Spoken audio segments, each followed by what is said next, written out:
A new way to have eggs for breakfast. My family asks for these every weekend. Start by grating 3 medium potatoes. Do it on a larger grid, then add sliced ham to those potatoes. Mix these 2 ingredients carefully.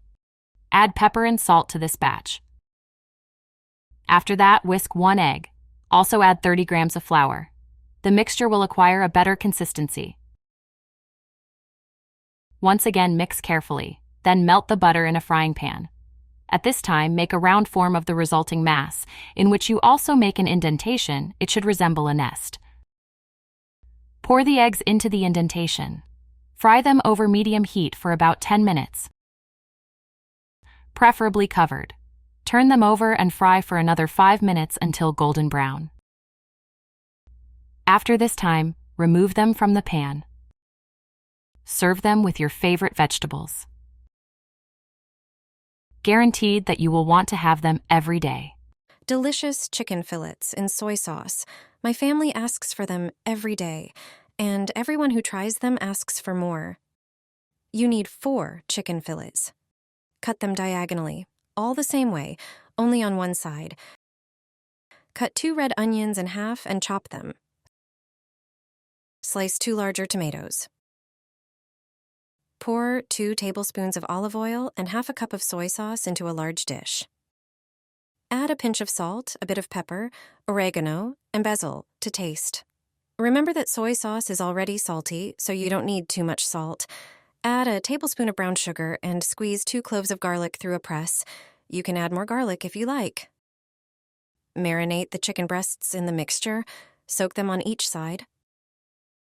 Wrap in foil and let it sit for half an hour. Sprinkle onions on the bottom of a baking dish. Arrange tomato slices on top.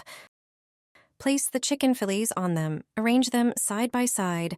Pour the remaining marinade over them. Put it in a preheated oven at 180 degrees for 30 minutes. After this time, take it out and sprinkle the top with grated yellow cheese. Put it back in the oven, bake until the cheese melts and browns. You can serve the finished dish to guests. It looks amazing and tastes excellent. You can place a single fillet on a plate and savor its original taste. Everyone is surprised by this simple dish and asks for the recipe. Each side of aluminum foil has its significance. There is a matte side and a shiny side. Each has a different use. Almost everyone has aluminum foil at home, but we often don't use it according to its proper application. There are 2 ways to use foil, with the shiny side up or down. One side helps retain the temperature of the food, while the other helps reduce it. To make it easy to understand, we'll show you how to use it. When wrapping a product in aluminum foil with the matte side out, it allows heat to pass through easily and reach the inside of the package. This is helpful for preparing potatoes on the grill. Wrap the potatoes in foil with the matte side up. Repeat this for the number of potatoes you want to cook. The potato will be perfectly cooked and not burnt. On the other hand, use the shiny side up to wrap a sandwich for work or food that will be stored in the fridge. Did you know that each side of the foil has a different application? Put the lemon into the boiling milk, just a few minutes, and something delicious will be created. Prepare 750 milliliters of milk. I used whole milk. It had over 3% fat. Pour the measured amount of milk into a pot. Take 1 lemon. Roll it for a moment. This kneading will make it easier to squeeze out the juice. The juice from 1 lemon is enough. Turn on the stove and start boiling the milk. Add 1 teaspoon of salt. Stir to prevent the milk from burning. When the milk starts to boil, pour in the lemon juice. Stir until it boils again. The milk will curdle. That's what we want. Remove from the stove and let it cool for several minutes. Place a sieve lined with cheesecloth over a container. Strain the cheese from the whey. Gently pour the curdled milk into the sieve. Cover the cheese with cheesecloth and press it with a heavy object. And it's ready. When the cheese drains, uncover it. Gently place it on a plate. You can also immediately prepare delicious sandwiches with it. All you need are pieces of bread, butter, freshly made cheese, and chives. Enjoy your meal. Chicken drumsticks, like from the oven. When you try them, you won't believe they were fried in a pan. A delicious idea for dinner that will surely appeal to everyone. Pour some olive oil onto the bottom of the pan. Take chicken drumsticks, arrange them in a circle. About 10 pieces should be enough. Place them next to each other. Drizzle the meat with honey. First, pour a little in the middle, then drizzle over the legs. Turn on the stove and start frying the meat. Sear until lightly browned. Flip the chicken pieces to the other side and continue frying. When the meat is well browned, add finely chopped 3 cloves of garlic. Sprinkle about half a teaspoon of salt. Approximately the same amount of pepper and a teaspoon of sweet paprika. Add 2 tablespoons of soy sauce. Pour about 150 milliliters of water and continue frying. Check the meat from time to time and turn it. Let us know which city you are watching us from. Leave a message in the comments. When the meat is tender, sprinkle it with chopped parsley. And it's ready to serve. Everyone who tries it is convinced that it's oven-baked chicken. It's delicious, juicy.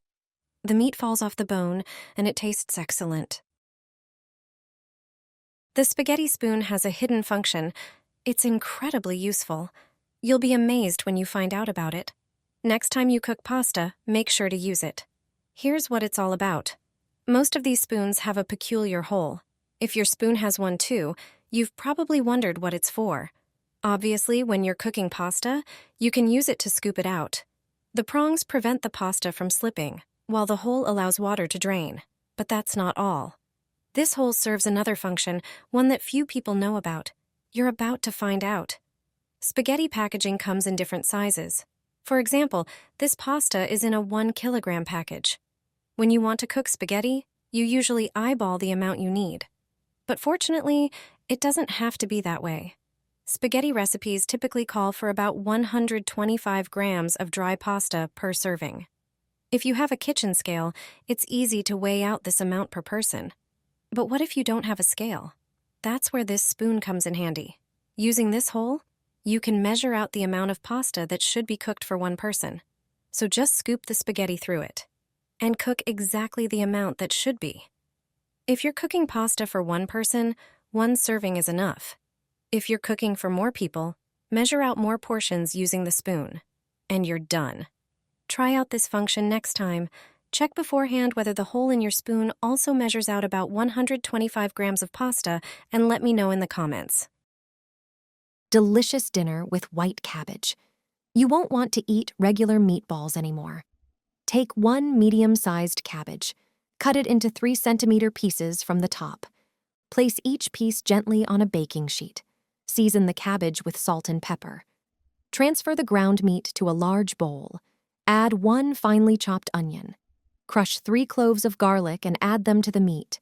Add a tablespoon of red pepper, a tablespoon of black pepper, 2 tablespoons of salt. Then sprinkle a tablespoon of nutmeg and Provençal herbs. Put on a rubber glove and mix everything thoroughly to evenly distribute the spices. Remove the glove and grease your hand with oil. Take a piece of meat and shape it into a round cutlet. It should be the diameter of 1 cabbage leaf. Then, place it on the cabbage. Repeat the process. Add 50 grams of chopped chives to the bowl. Add 30 grams of dill. Then, transfer 200 grams of natural yogurt to the bowl and 20 grams of tomato concentrate. Mix everything thoroughly until you get a uniform consistency. Spread the mixture over the cutlets with a spoon. Cover the meat completely. Place the prepared dish in an oven preheated to 180 degrees Celsius. Bake for 45 minutes. Meanwhile, make the sauce. Add 20 milliliters of milk to the natural yogurt. Add a clove of garlic and your favorite spices. Mix everything. Pour the dish with the sauce. This cabbage meatball tastes excellent. It is healthy and satisfying. My family loves it.